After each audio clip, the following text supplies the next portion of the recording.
Welcome everyone. My name is Piotr Szyja. I'm from the American Studies Center, and I have a pleasure of welcoming you here today.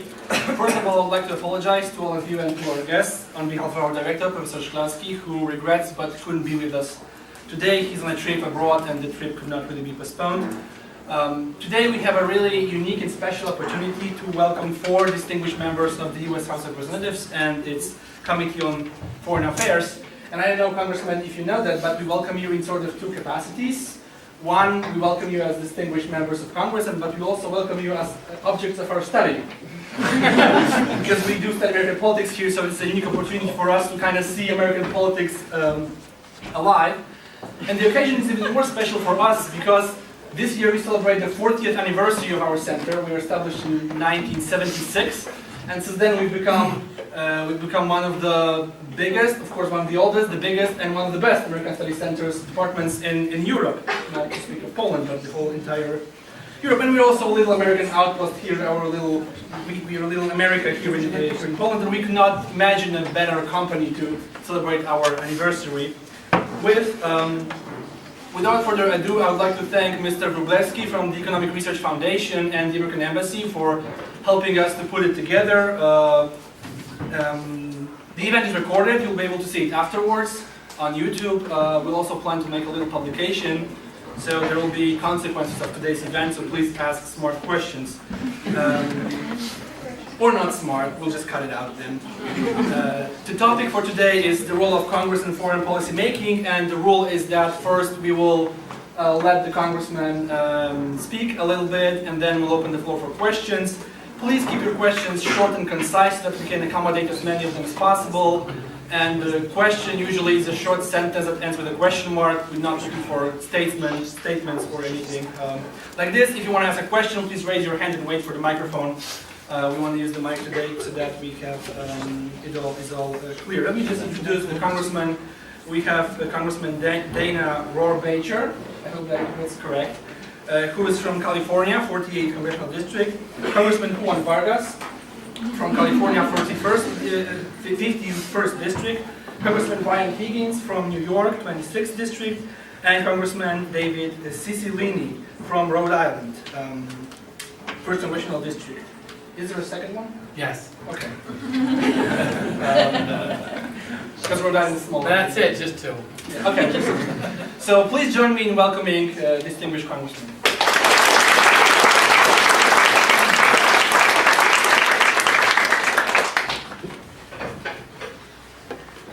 I'm Dana Rohrabacher, and I started off in politics when I was your age. And it was my activism at your age that laid the foundation for everything that I have done politically since then. And so, number one, if you're politically active, I tell American students who I meet that the democracy is an open door to the activists. If you don't go through the door and you're not active, you're not going to have a say in what direction your society is. So we encourage you, and I encourage you to be active as I was, and who knows, someday you might be president of Poland, striking a very important deal with some child of mine or something. And so, I have my degree in history degree, which is just worthless if you're going to do anything except go into politics or be a professor. And so I ended up actually, I was a journalist for a number of years. And when Ronald Reagan ran for president in 1976, he asked me to join his team. I traveled with him for 8 months. I was with him every day, and then he lost. And then he came back again in 1980. He asked me to come on board again. This time he won. Then I went to the White House with President Reagan and was his speechwriter, senior speechwriter, for 7 years. I left the White House and ran for Congress for this seat. And I had no money, and I am still the 3rd poorest member of Congress, I might add. The other 2 guys lost money in the stock market. And, but I had no money, and I had no name ID, but I had 50 pictures of myself with Ronald Reagan. And in my district, that made all the difference. I won by a landslide, actually. And I've been there ever since the election in '88. And I was sworn in 1989. I've been there ever since. Member of 2 committees, the Science Committee and the Foreign Affairs Committee. And I am the chairman of the Foreign Affairs Committee subcommittee that oversees Europe and Russia and Central Asia. And I'm happy to be with you, and I will be happy to answer any questions that you have. And why don't we pass it over here to David, and you got to go down the line. Thank you. Good afternoon. My name is David Cicilline. I represent Rhode Island, America's smallest state. I serve on the Judiciary and the Foreign Affairs Committees. Before I was elected to Congress, which was about 5 years ago, I served as mayor of the city of Providence for 8 years. And before that, in the state legislature of Rhode Island, so I've been elected to other offices as well. Really happy to be here. I'm very excited about your interest in politics and government, and hope that you'll pursue careers, whether it's in elective office or working for the government, that you'll make contributions to this beautiful country and to the world.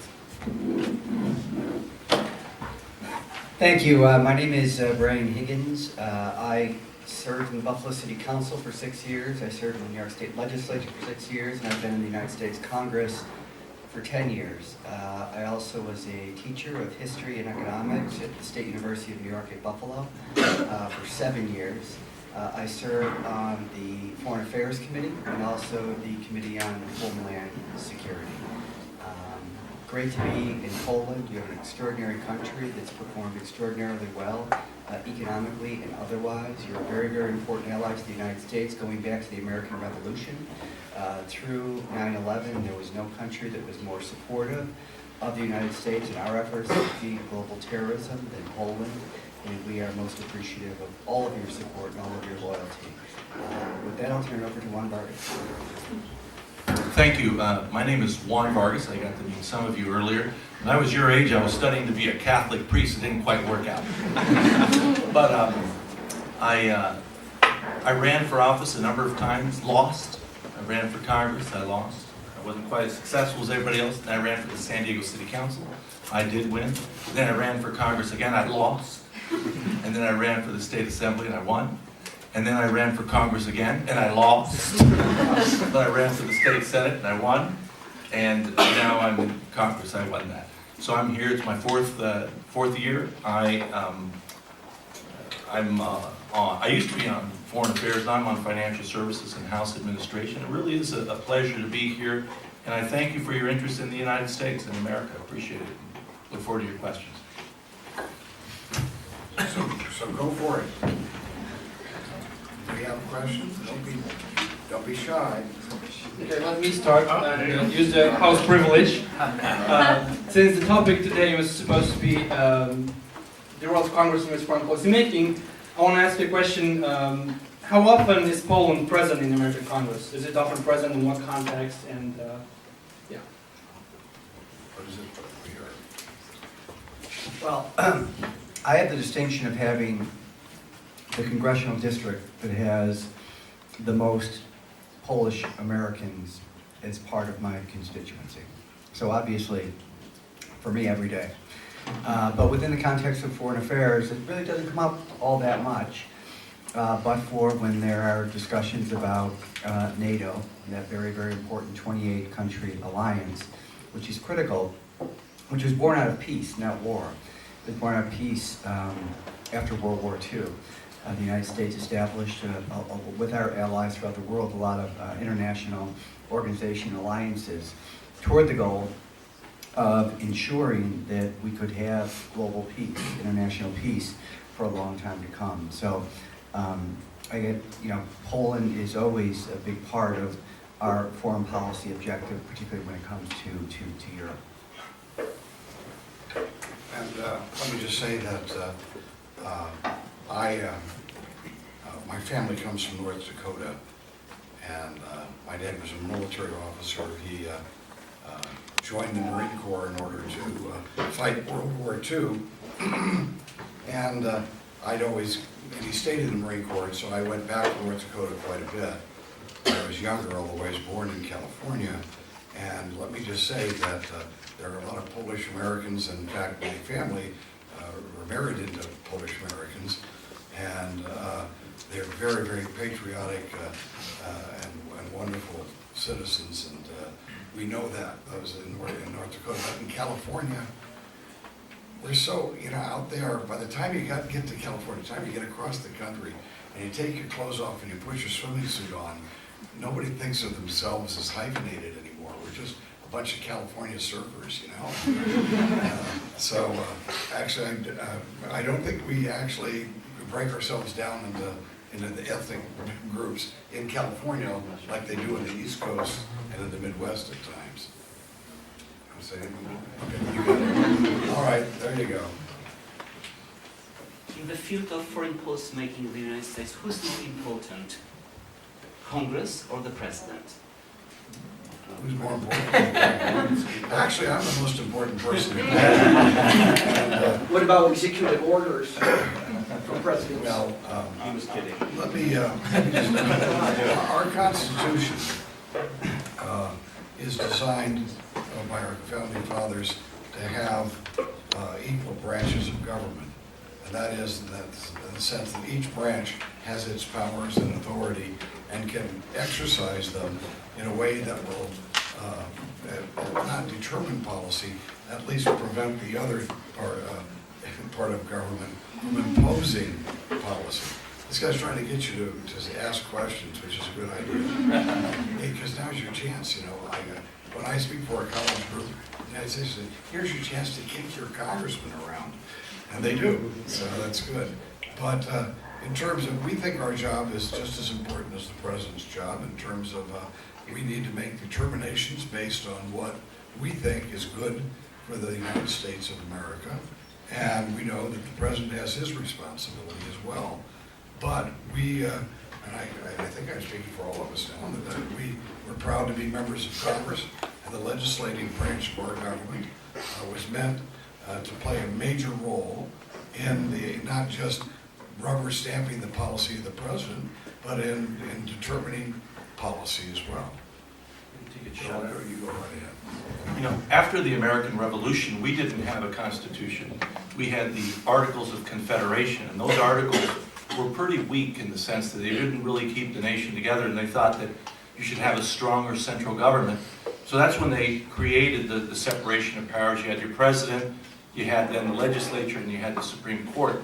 But when they did that, they were very nervous, very, very nervous that one person, or that the president, whomever it would be, would get too much power.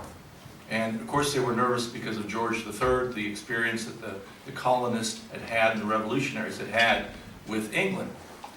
So they chose someone that they all agreed wouldn't usurp the powers, and that was George Washington. Everyone trusted him that he wouldn't go too far.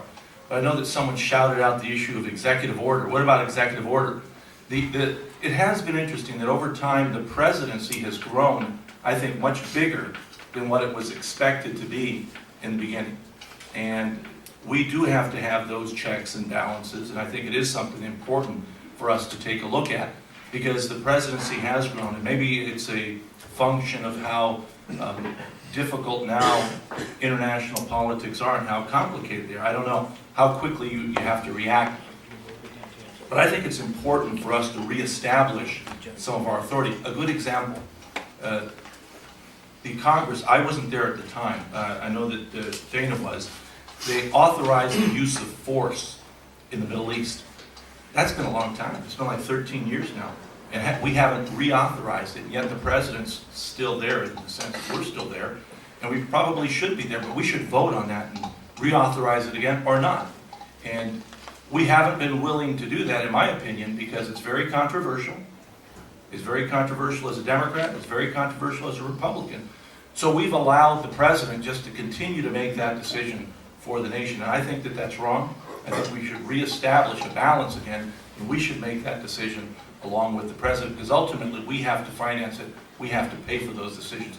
That is especially our job, and I don't think we're doing it. Good point. I think the answer to your question really is there's a shared responsibility. I mean, Congress has a role and the President has a role. And I think as a practice, there have been a lot of instances where Congress has deferred to the leadership of the President, whoever the President is, on certain important foreign policy matters because we've tried to speak with a unified voice. Having said that, there is one power in foreign policy that is set forth in our Constitution. That's the power to declare war, which rests with the Congress. So there's always been a little bit of a struggle between Congress and every president about who really has the power to declare war. And it's pretty clear from our Constitution that Congress has the responsibility, if we're going to go to war, to declare war. And a president cannot do that on his or her own, although many presidents have done that. And we passed something called the War Powers Act to try to limit the ability of the president to engage in war without the consent of the Congress. But I think that's one of the areas that most people agree, look, if we're going to go to war as a country, it's not just the president going, it's the entire country, and that ought to be reflected in a decision by the Congress of the United States, which is actually in our Constitution. And so you'll understand that an executive order is when the president, traditionally the executive order has been something that was given the right to the president in order to implement policies that had been passed by the legislative branch. Unfortunately, it has evolved into the president can, sign into law a regulation or a mandate, a policy that the congressman, that the congressional side doesn't necessarily approve of, and however, to override the president, we would have to override one of those by a vote. And if the president has a veto power as well, that means to override a presidential executive order takes 2/3 vote, which you almost rarely will ever get. However, when a new president is elected, all of those executive orders, whoever the new president is, can eliminate them in one day. And the fellow I've been endorsing for president, Ted Cruz, says on day one, he will eliminate all the executive orders that President Obama has put into place. And that's his prerogative if he is elected president. When the people go to vote, they will keep that in mind and make their decision who has that authority. So, And that's why he won't be elected. I'm just thinking that. Sorry, Dana. Who is? we'll see. No, it's That's a hot topic here. okay. Right for us. now, right now, in terms of, I would guess there's about a 30% chance that, maybe a 40% chance that Trump will be president of the United States. Now, that is much to the chagrin, I think, of everybody up here right now, especially Republicans, because, look, I worked for Ronald Reagan, and that guy, he was strong and tough on policy, but he was a very wonderful person, never belittled people, never was used bad language or said gross things, and that was great. He was a gentleman at the same time as being a strong leader.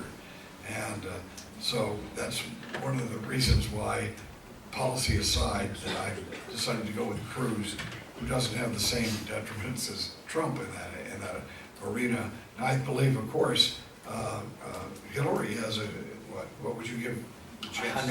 100%. No, all right, 91. No, I think Secretary Clinton will be our next president, and I think she will be because both what she stands for, what she's fighting for, the values that she has spoken about during the course of the campaign are the values of the American people. And I think in the end, people also have to decide, can they actually see this individual doing the job of president, actually going to work every day and addressing all the major complications and challenges you face as President of the United States. And I think even people who don't like Secretary Clinton recognize that she is supremely competent, very, very capable, has a very vast set of experiences that would make her a great president. I think in the end, people are going to vote for the person that they can actually do the job, and so I think Secretary Clinton will win. That was a good pitch. Yeah. Republicans for Clinton. Take a question for one of the students. Oh, no. Yeah. Would you please make comments on the present state of the U.S.-Russian relations? Are we recorded? Now, again, I always have to preface my remarks. I'm the chairman of the CODEL, the senior member, so I get to go first. But let me just note, and I have during this entire trip, that my views reflect me. They don't even reflect the majority of Republicans. They certainly don't reflect the majority of Republicans. But, so what I'm going to express to you is my opinion, and not my government or my party. Now, see, you guys are in your 20s? Who's 20 years old here? 20? Okay. When I was your age, I was in Prague, Czechoslovakia, organizing kids and trying to make sure that we could defeat the Soviet Union, who was trying to reimpose Stalinist government on a time period when there had been an opening of reform in Prague. The year before that, I spent the summer in Vietnam fighting communism. Throughout my life, I fought communism, and I was Ronald Reagan's major speechwriter, and that should tell you something. And I was also involved with the Mujahideen in Afghanistan. So in no way think that I am in any way less than ferocious when it comes to communism. Cold War's over. Russia is no longer a communist state. Putin may be a bad guy, but he is not a Stalinist communist. He is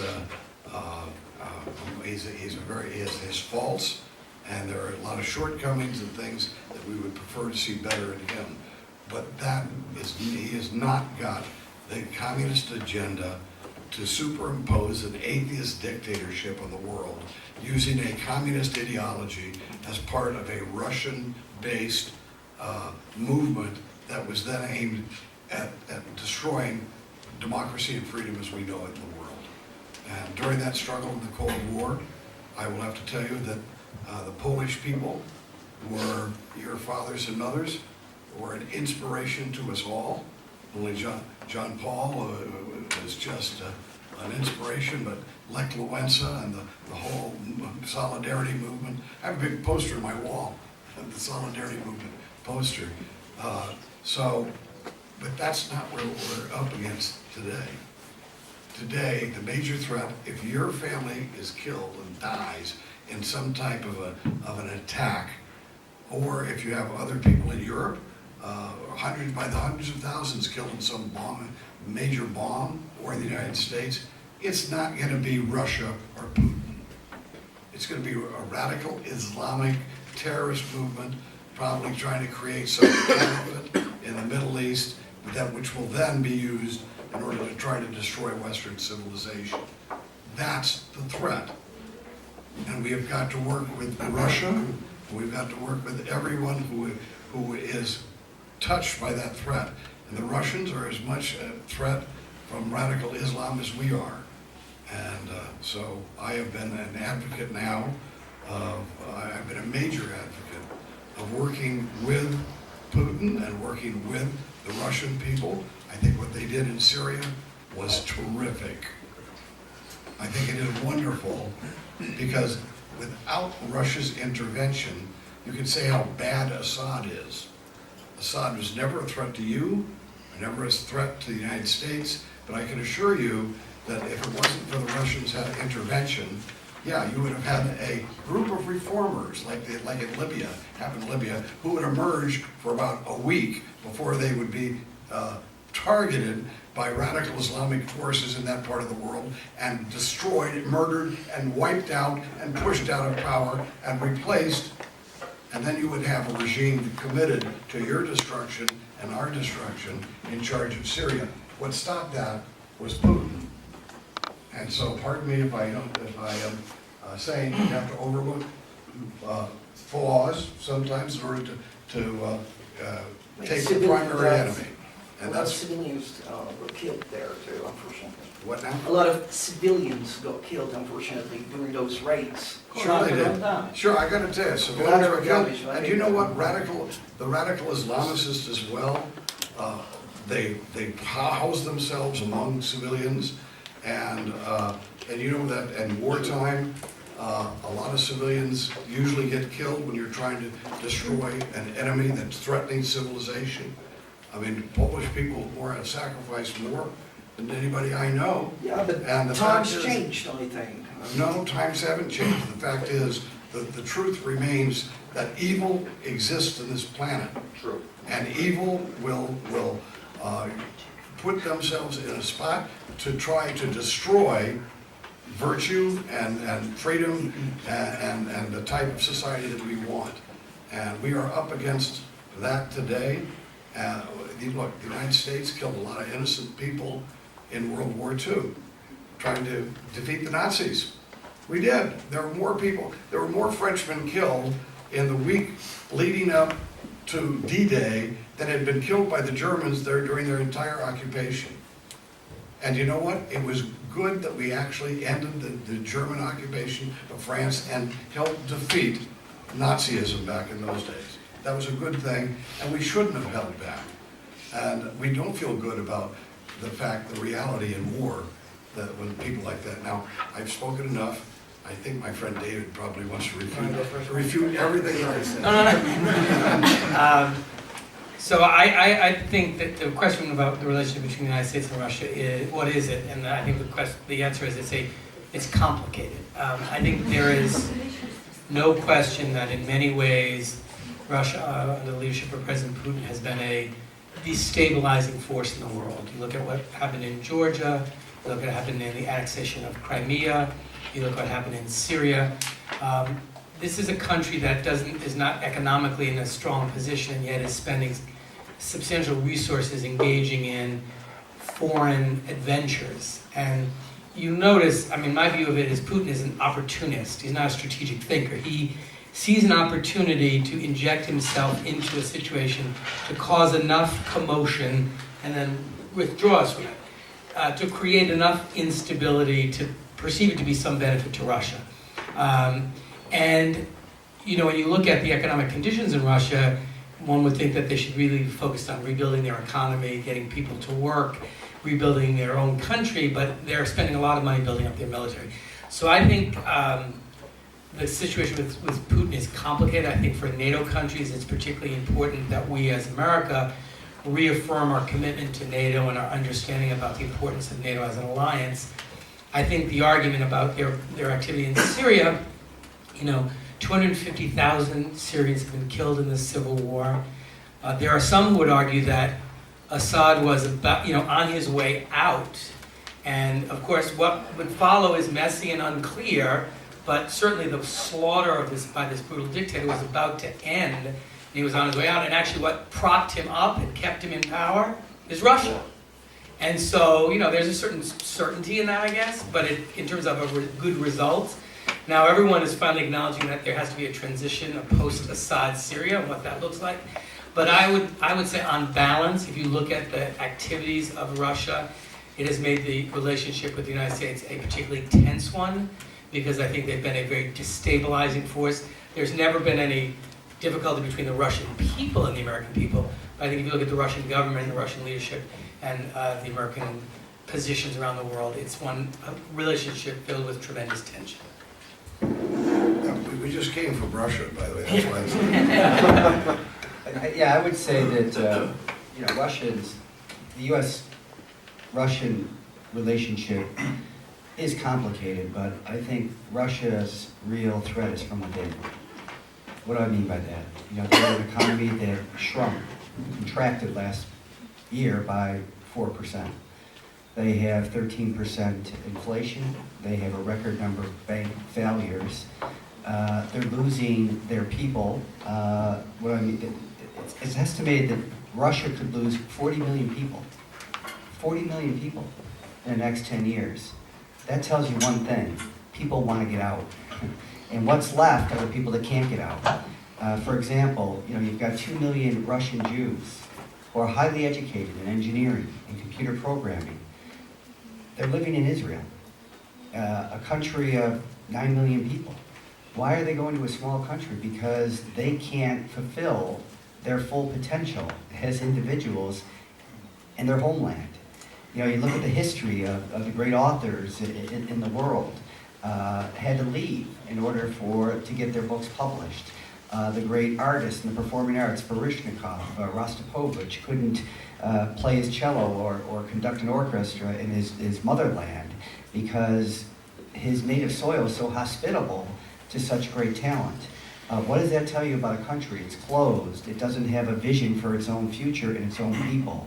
America is much different. You know, we take in more people legally than every country in the world combined. You know, clearly we have our problems. But there's a rule of law, there's a separation of powers, there's a respect for our own people. And unless and until, you know, you can provide a future for your own people, there's no future for you as a country. You could probably tell there are 3 Democrats and 1 Republican. I'm going to come to the aid of my good friend Dana in this point. But one of the things that I love about being an American, and I think you saw it in Dana here, is this. We can be enemies with somebody, mortal enemies, and then we want to help. I mean, we have that tradition. And certainly the Soviet Union, when I was growing up, I always thought they wanted to kill us, and I thought that we were prepared to defend ourselves and react in a way that would prevent them from doing that because we could annihilate them too. So it was that what they call the mutually assured destruction principle. But that's over. You know, that's over. They're not trying to send godless, communist, atheistic stuff around the world. In fact, they're really struggling. And I think that we as a nation, as an America, we want to see them do well. When we talk about the bad economy that they have, we don't say it with glee. We're not happy about that. Just the opposite. We'd like to see them do well. We'd like to see their economy do well and their people do well.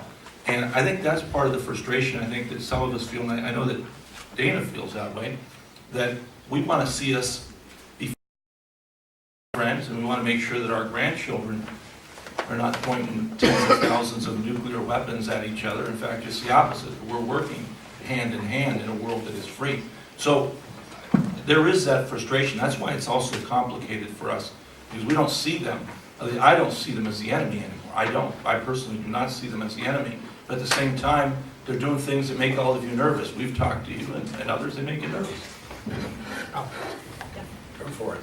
Yes, so I have a question. Where does the U.S. stand on the issue of accepting the Syrian refugees? Because as you may know, that in Europe it is a really big topic, and I'm interested in whether the U.S. is planning to accept that. All right. I think Europeans are stupid and acting cowardly and giving up their countries.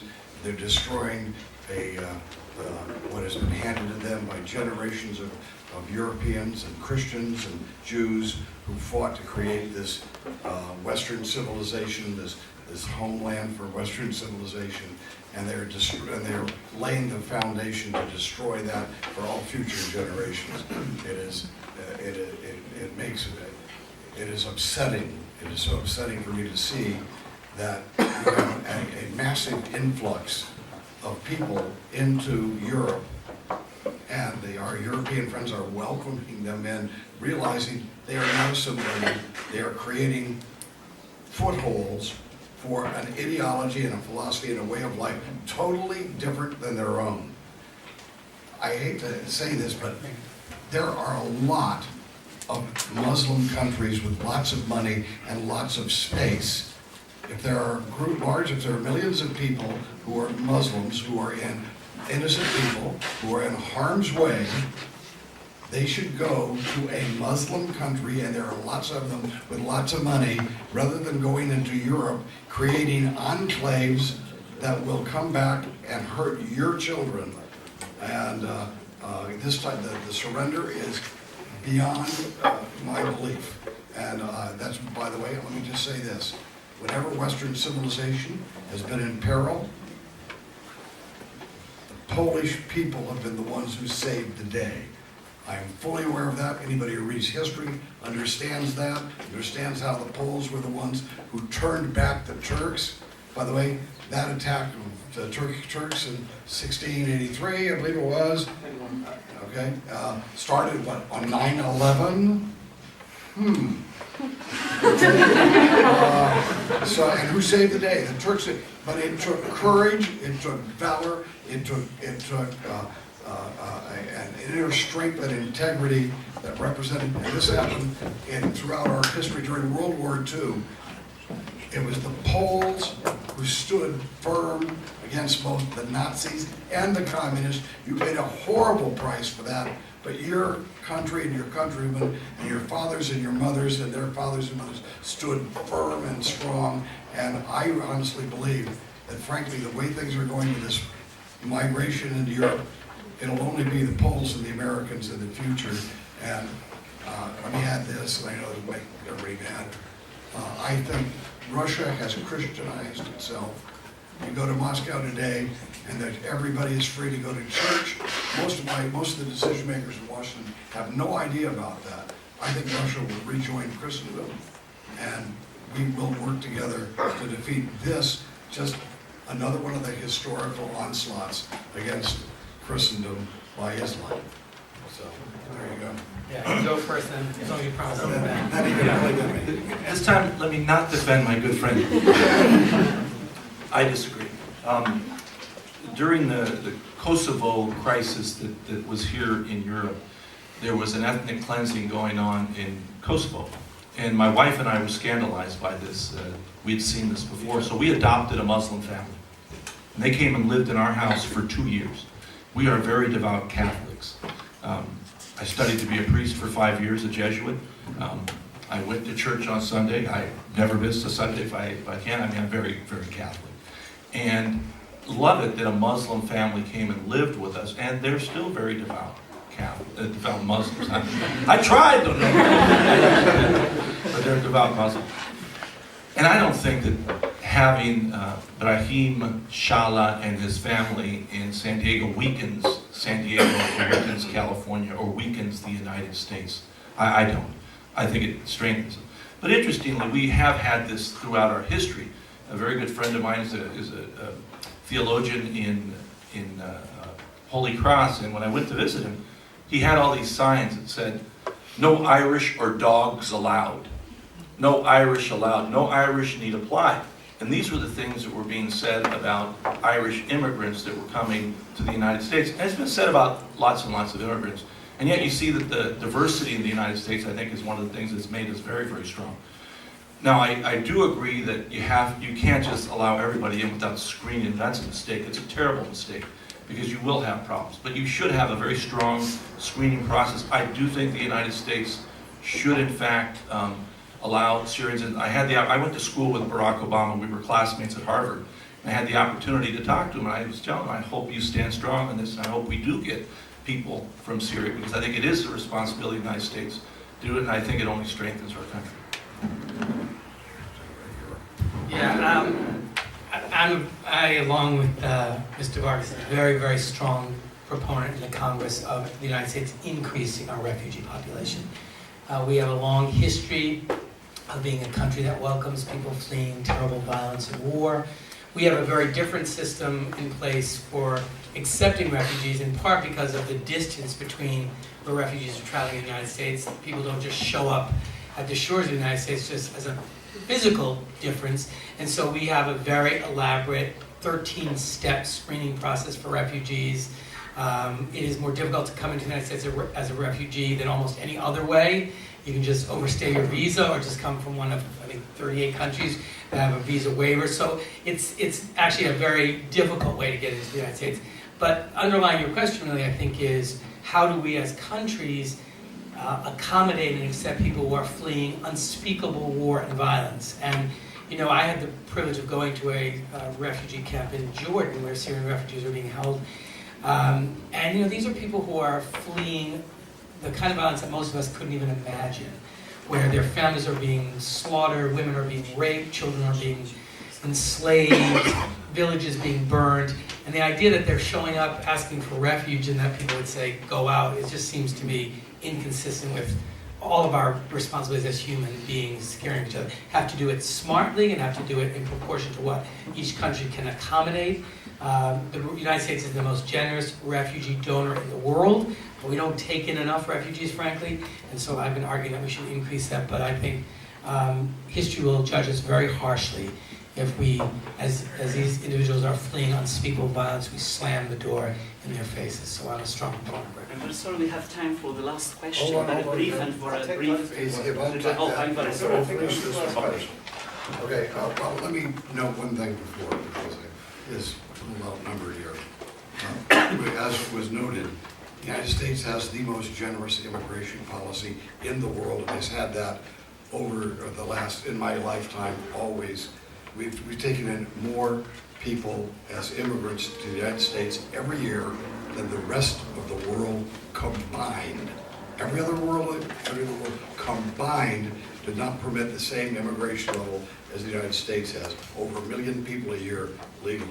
I've been very much in favor of that. The United States is a society in which we pride ourselves in being very diverse. We have a diverse culture. This onslaught into Europe is not into countries that pride themselves on the fact that they have major diversity of culture. I mean, Poland has a unique culture. France has a unique culture. Italy has a unique culture. For them to be allowing millions of people who do have nothing to do, in fact, are counter to that culture, is giving away the rights of their grandchildren to have this country. And the future belongs to the brave and the courageous. And if you're not brave and courageous in defending those rights, your family will lose all of it. You Polish people can be especially proud. You have been the most courageous people in the world as far as I'm concerned, so I just had to say that. Sorry. Still, you don't have a visa from England, right? But there's another question over there. So, Be quick. I will be short. I can live without metaphor.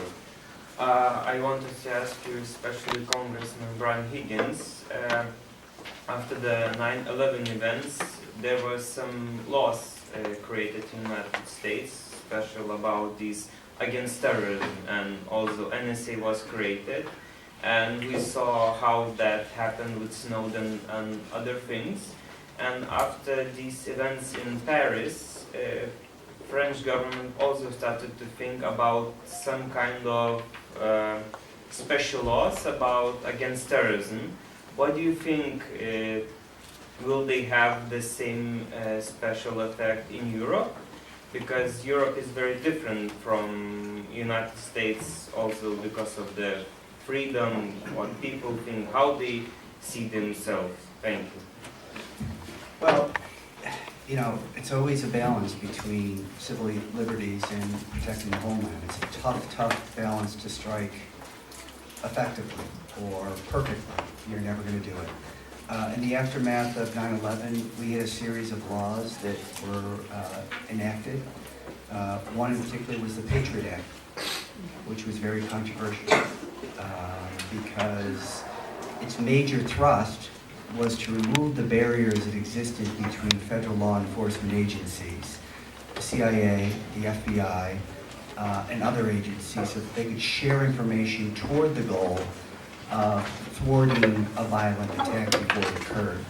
Now, remind you that there's a great book written by Lawrence Wright called The Looming Tower, and in it, Pulitzer Prize winning book, in the book, there's an FBI agent in New York City who was sitting at his desk, and when the second plane hit the South Tower, he physically got sick because he knew that between all the federal law enforcement agencies, they had the intelligence to stop that attack before it actually had occurred. So, you know, there is a real life example as to how a different policy, one that was more inclusive, one that was more encouraging of the work of law enforcement agencies, could have stopped, a monumental attack on this country and everything that our country stands for. So nobody ever gets it perfect, but you're always trying to find that balance between protecting the homeland, which is the people that live in that homeland, and protecting people's civil liberties. And whatever side you end up on, you're always going to be criticized. Okay, thank you. And we have to stop. Very sorry. The CODA has another very important meeting. and we are running out of time. So, please thank the Congressman.